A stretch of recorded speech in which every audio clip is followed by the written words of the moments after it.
उम्मीद करती हूँ कि आप अच्छे ही होंगे। Friends, Sangeeta Sharma postal classes पर अभी तक हमने पढ़ लिए थे 5 चैप्टर और आज हम पढ़ेंगे 6th चैप्टर जो कि है मेथड ऑफ एड्रेस।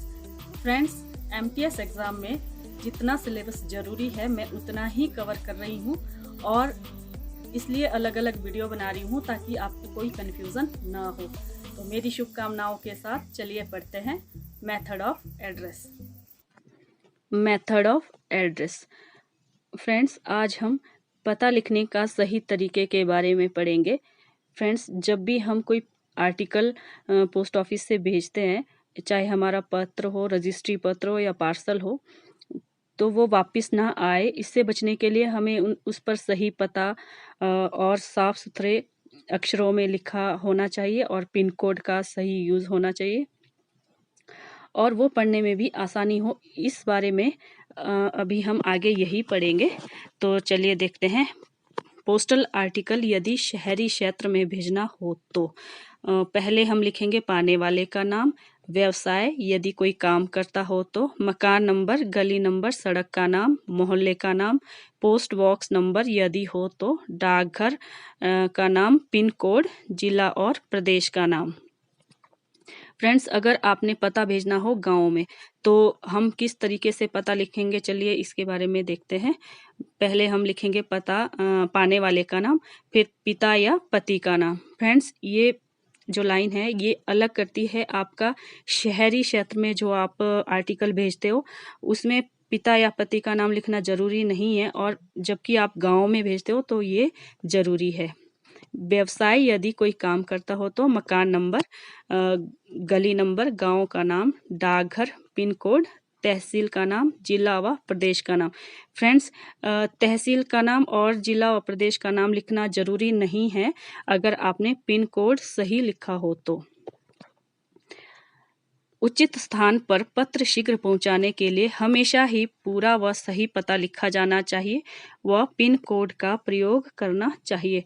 फ्रेंड्स, जो आर्टिकल है पिन कोड का सही प्रयोग हमेशा ही होना चाहिए, तभी आपका जो लेटर है वो बिना विलंब के ही चला जाएगा और वापस से आने से बचेगा। एक लिफाफे पर प्राप्तकर्ता का पता सामने की तरफ और प्रेषक का पता पीछे की तरफ लिखा जाना चाहिए। सही चुनिंदा भाषा का लिखा होना चाहिए और अच्छी लिखाई में लिखा जाना चाहिए।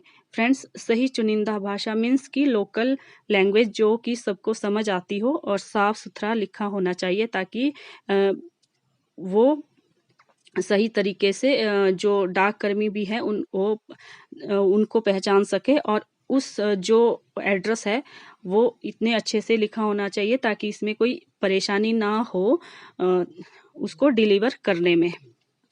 कम से कम बाएं और दाएं तरफ तथा ऊपर और नीचे की तरफ 14 मिलीमीटर का हाशिया छोड़ना चाहिए। फ्रेंड्स, सपोज दैट कि आपका ये लेटर है और 14 मिलीमीटर का जो हाशिया है वो आपको छोड़ना होगा और उसी के बाद आपको लिखने होंगे आपके जो पता है या जो स्टैम्प्स है, ये सब आपको ध्यान रखना है। प्राप्तकर्ता का पता ऊपरी सिरे से कम 40 मिलीमीटर का अंतराल पर लिखा जाएगा। यदि निजी तौर पर निर्मित लिफाफे या अंतर्देशीय पत्र पर व्यावसायिक विज्ञापन मुद्रित किए गए हो तो पते के चारों तरफ कम से कम 10 मिलीमीटर का एक निर्धारित क्षेत्र छूटना चाहिए। एक लिफाफे के ऊपर निर्धारित क्षेत्र सहित मुद्रित बार कोड का आकार कम से कम 40 मिलीमीटर लंबा और 10 मिलीमीटर चौड़ा होना चाहिए। विदेशों को भेजे जाने वाली डाक वस्तुओं पर पता रोमन अक्षरों और अरबी अंकों में लिखे जाने चाहिए। फ्रेंड्स, ये बहुत ज़्यादा इम्पोर्टेंट लाइन है। जो भी विदेशों को आर्टिकल जाते हैं उस पर रोमन अक्षर और अरबी अंकों का यूज़ होता है, ये आपको याद रखना है। फ्रेंड्स, ये प्रश्न आपका बन सकता है कि जो आपका विदेशों के लिए आर्टिकल जाते हैं उसमें जो पता किन अक्षरों में और अंकों में लिखा होना चाहिए वो है रोमन और अरबी अंकों में, रोमन अक्षरों में।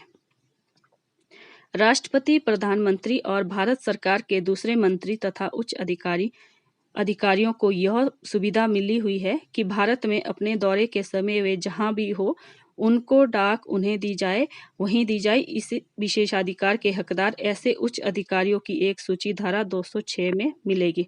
फ्रेंड्स, जो धारा 206 है वो हमें बताती है कि जो राष्ट्रपति, प्रधानमंत्री या भारत सरकार के जो उच्च अधिकारी है उनको डाक वहां दी जाए जहां वो हो, किसी दौरे के टाइम पर कहीं वो गए हुए हैं और उनको डाक वहीं दी जाती है। ये धारा 206 में आएगी और ये इंपॉर्टेंट है फ्रेंड्स, इसको आपने याद रखना है। ऐसे अधिकारियों को कैंप में बांटे जाने वाली डाक वस्तुएं किसी डाकघर के पते से नहीं भेजी जानी चाहिए, बल्कि उन्हें केवल उनके कैंप को भेजना चाहिए, जैसा कि 206 में दिया गया है। धारा 206 आपको याद रखना है।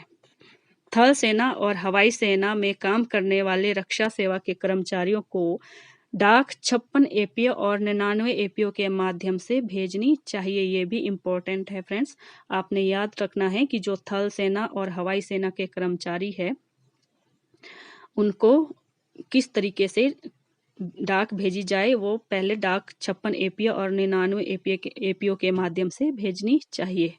भारतीय नौसेना के जहाजों पर काम करने वाले नौसेना के कर्मचारियों की डाक फ्लीट कार्यालय मुंबई के मार्फत पता लिखकर भेजनी चाहिए। पैकेट डाक से भेजे गए फोटोग्राफ के बारे में भी फोटोग्राफ के पीछे सदैव प्रेषक का नाम और पता लिखना चाहिए।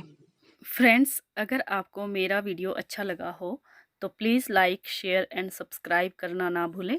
साथ में बेल आइकन को भी दबाएं ताकि मेरी आने वाली वीडियो की नोटिफिकेशन आपको मिल सके।